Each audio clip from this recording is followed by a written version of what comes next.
केंद्रीय कर्मचारियों और पेंशनर्स के लिए मंगलवार का दिन मंगल साबित हुआ।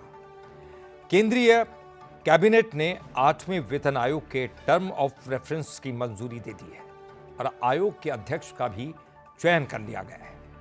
सुप्रीम कोर्ट की पूर्व न्यायाधीश रंजना प्रकाश देसाई को 8वें वेतन आयोग का अध्यक्ष बनाया गया है।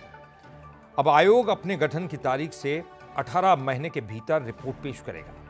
इसे 1 जनवरी 2026 तक लागू किए जाने की उम्मीद है।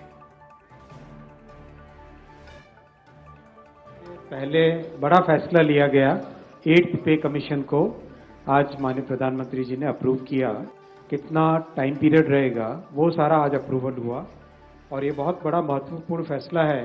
कर्मचारी हैं सेंट्रल गवर्नमेंट के, डिफेंस हो गया, होम हो गया, रेलवे हो गया और डीओपीटी के माध्यम से जो जॉइंट कंसल्टेटिव मैकेनिज्म है सभी यूनियंस का, सभी फेडरेशंस का, उस जेसीएम के साथ भी डिटेल्ड कंसल्टेशन होता है। करीब 50 लाख सेंट्रल गवर्नमेंट के एम्प्लॉइज हैं।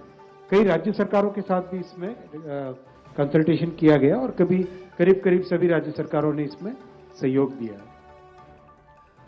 टर्म ऑफ रेफरेंस का मतलब ऐसे डॉक्यूमेंट से है जो ये बताता है कि आयोग कैसे काम करेगा, कितने समय के लिए होगा ये काम और कौन कौन इसमें शामिल होंगे। कैबिनेट की मंजूरी मिलने और 1 जनवरी 2026 तक इसके लागू होने की संभावना को लेकर कर्मचारी ये जानना चाहते कि आखिर कितनी सैलरी बढ़ जाएगी। ये जानने में उनका इंटरेस्ट भी है। तो 7वें वेतन आयोग में कर्मचारियों की ये सैलरी बढ़ी थी।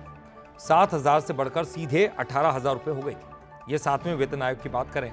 8वें वेतन आयोग में भी वही फॉर्मूला लागू होगा। 18,000 से बढ़कर 51,000 अब सैलरी हो जाएगी।